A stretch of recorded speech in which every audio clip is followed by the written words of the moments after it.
अस्सलामु अलैकुम वरहमतुल्लाहि वबरकातुहू। उम्मीद करता हूँ कि तमाम सामईन खैरियत से होंगे, खुश होंगे और अल्लाह पाक इस रमज़ान मुबारक की तमाम रहमतें बरकतें आपके हिस्से में अता फ़रमाए। हर तरह की खुशियों से जो छोटे छोटे बच्चे हैं जो ईद की इंतज़ार में हैं, उन बच्चों की तमाम खुशियाँ पूरी हो।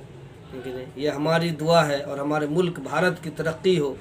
इसी के साथ चंद बातें आप हजरात के सामने पेश करने की हिम्मत कर रहा हूँ। उम्मीद करता हूँ कि आप सब इन बातों को दिल में जगह देकर अमली ज़िंदगी में इसको उतारेंगे।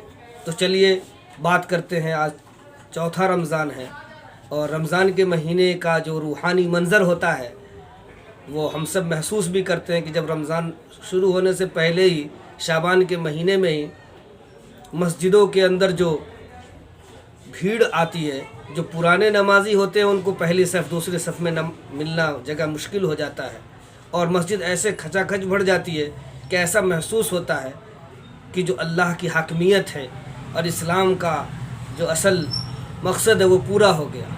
मस्जिद में जगह नहीं होती है नमाज़ों के लिए, कुरान पढ़ने वालों की माशाअल्लाह तक़वा और कुरान नमाज, और फिर जिसको अल्लाह ने मालदार साहिब निसाब बनाया है वो खूब ज़कात भी निकालते हैं। गोया तमाम इबादत तक़वा रोज़ा नमाज यानी मुकम्मल इस्लाम हर बस्ती के अंदर दिखने लग जाता है और जो है ऐसा रूहानी माहौल बन जाता है कि बेनमाजी जो जुमा नमाज पढ़ते हैं, और जो जुमा भी बहुत सारे ऐसे भी लोग हैं जिनकी अभी समझ इतनी कच्ची है कि वो नमाज भी नहीं पढ़ पाते हैं, वो भी नमाज शुरू कर देते हैं।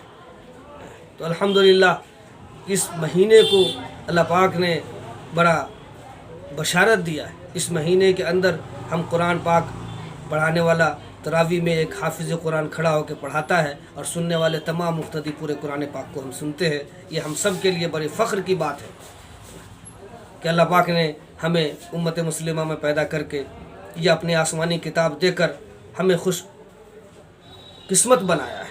हमें हमारी ज़िंदगी को इस कुरान के ज़रिए से दुनिया में भी इज़्ज़त और आखिरत में भी इज़्ज़त अल्लाह पाक ने बख्शा है। यह कुरान पाक इसी रमज़ान मुबारक के महीने में नाजिल हुआ है।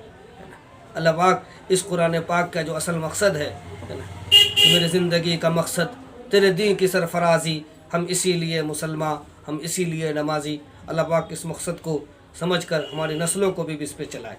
और आज दौर हाजिर का जो फितना है उस फितने से हमें भी और पूरी इंसानियत की हिफाजत फरमाए। तो आगे हम अपनी बात को लेकर चलते हैं कि रमज़ान मुबारक के महीने में ये तमाम इबादत हमारे लिए आ जाती है, लेकिन जैसे ही रमज़ान ख़त्म होता है गुब्बारे की तरह ये मस्जिदें खाली हो जाती हैं, सुनसान हो जाती है और तमाम इबादतों का तो जो जज्बा और शौक़ ख़त्म हो जाता है। अब ऐसा महसूस होता है कि इस बस्ती में वही चंद मुसलमान नमाजी हैं जो रमज़ान से पहले नमाज में आते थे।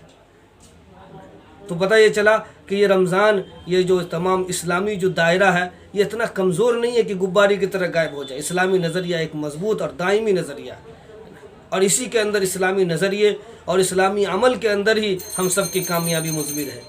तो क्या हम इतने अब हम ये सोचते हैं कि रमज़ान भर हमने इबादत कर लिया, कुरान पाक सुन लिया, अब हमारा साल भर का गुनाह माफ़ हो गया। तो यह हमारी गलत फहमी है। हम इस गलत फहमी में जीना छोड़ें और हम ये नीयत करें रमज़ान के महीने में कि जैसे हमने रमज़ान भर इबादत किया और ईद जैसी खुशी नसीब हुई, ऐसी पूरी ज़िंदगी हमारी अल्लाह के हुक्मों पर और उसके प्यारे आका ताजदार मदीना सल्लल्लाहु अलैहि वसल्लम के तरीक़ों पर गुज़रे।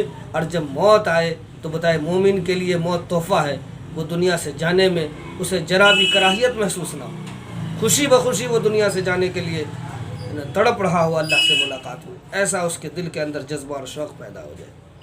और ये इस्लामी जो नज़रिया है इसको समझते हुए इस पर अमल करें, हम भी करें, अपने बच्चों को भी इस पर अमल पैरा करें। जैसे हम रमज़ान के महीने बच्चों के साथ इफ्तार करते हैं, सहरी करते हैं और इसी तरीके से बच्चों के साथ तरावी पढ़ते हैं और फिर बच्चों के साथ तमाम अपना वक्त खर्च करते हैं। तो और महीनों में भी इसी तरीके से अपने बच्चों की नमाज की पाबंदी करें, उनके दीनी मकातिब की पाबंदी करें, है ना, और पूरे रमज़ान को बिल्कुल ही पूरे साल को रमज़ान के मुताबिक गुजारे। अल्लाह से दुआ है कि अल्लाह पाक रमज़ान के तमाम बरक़ात को اور تمام جو استفادہ ہے اللہ ہمیں بھی اور پورے امت مسلمہ کو رمضان کی تمام اعمال کو اللہ پاک اپنی بارگاہ میں قبول کر کے ہمیں دنیا اور آخرت کی کامیابی سے نوازے۔ السلام علیکم ورحمۃ اللہ۔